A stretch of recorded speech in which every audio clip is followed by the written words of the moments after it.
Indonesia merupakan negara yang kaya akan berbagai macam suku, budaya, agama, dan bahasa. Keanekaragaman yang ada di Indonesia menjadikan munculnya beraneka ragam bahasa sebagai media komunikasi yang digunakan oleh sekelompok masyarakat. Ragam bahasa merupakan variasi bahasa yang terjadi karena pemakaian yang berbeda-beda menurut topik yang dibicarakan. Adapun beberapa faktor terjadinya ragam bahasa yaitu faktor budaya, faktor sejarah, dan faktor demografi.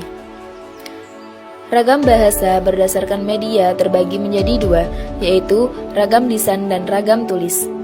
Ragam lisan adalah suatu ragam bahasa yang dihasilkan oleh alat ucap, sedangkan ragam tulis adalah ragam bahasa yang dihasilkan dengan memanfaatkan tulisan sebagai unsur dasarnya. Sehubungan dengan munculnya keanekaragaman bahasa, maka ragam bahasa Indonesia menuntut pengguna bahasa untuk menggunakan bahasa secara baik dan benar. Munculnya ragam bahasa timbul seiring perubahan masyarakat pengguna bahasa serta perkembangan zaman.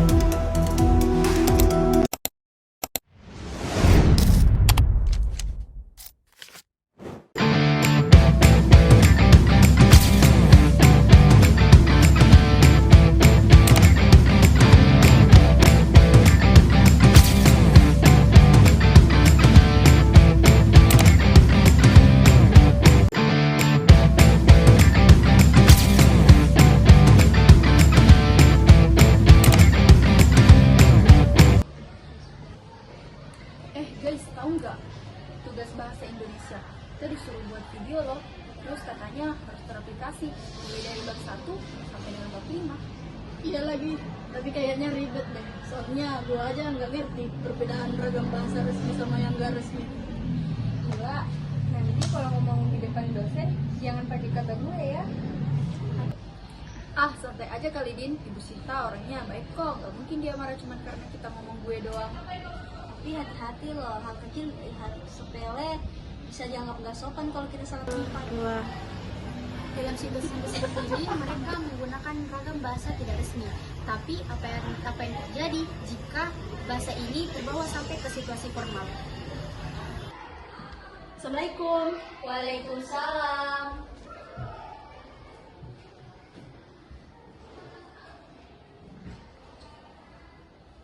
Selamat pagi Bu Sinta. Pagi. Kami dari kelompok 3 akan mempresentasikan materi tentang ragam bahasa Indonesia. Baik, silakan dimulai.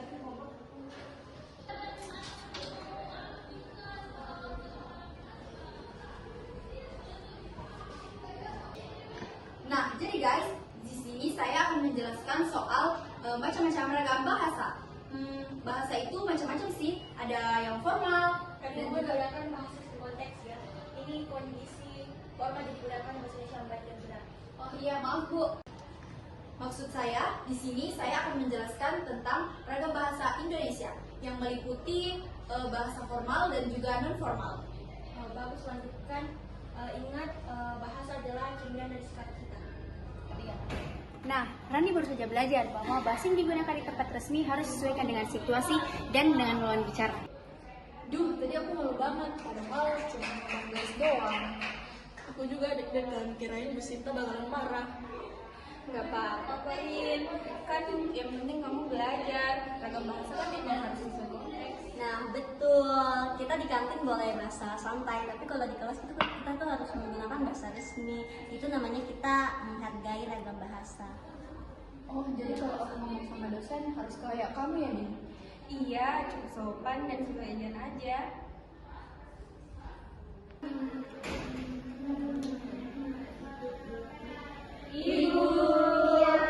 Nah, saya senang kalian mendiskusikan hal ini. Kesalahan itu adalah hal yang wajar asal mau diperbaiki. Ingat, kecerdasan seseorang itu terbentuk dari bahasa. Bahasa yang kita gunakan bukan hanya untuk alat komunikasi, tetapi juga menunjukkan sopan santun dan identitas kita sebagai penutur bahasa Indonesia. Nah, jadi kesimpulannya kita harus bisa menempatkan bahasa sesuai dengan situasi dan tempatnya. Kalau di tongkrongan pakai bahasa santai boleh, tapi kalau di kampus harus resmi. Betul, itu namanya ragam bahasa. Ada yang baku dan ada yang tidak baku. Sekarang aku ngerti, bahasa gaul itu seru, tapi bahasa baku itu buat kita merasa dihargai. Nah, kalian semua hebat. Jadi ingat ya untuk menggunakan bahasa Indonesia dengan bijak karena bahasa Indonesia adalah cerminan bangsa kita. Gunakan bahasa sesuai tempatnya, Karena bahasa mencerminkan siapa kita. itulah pentingnya memahami ragam bahasa Indonesia. Mari kita lestarikan penggunaan bahasa Indonesia dengan santun dan sesuai konteks.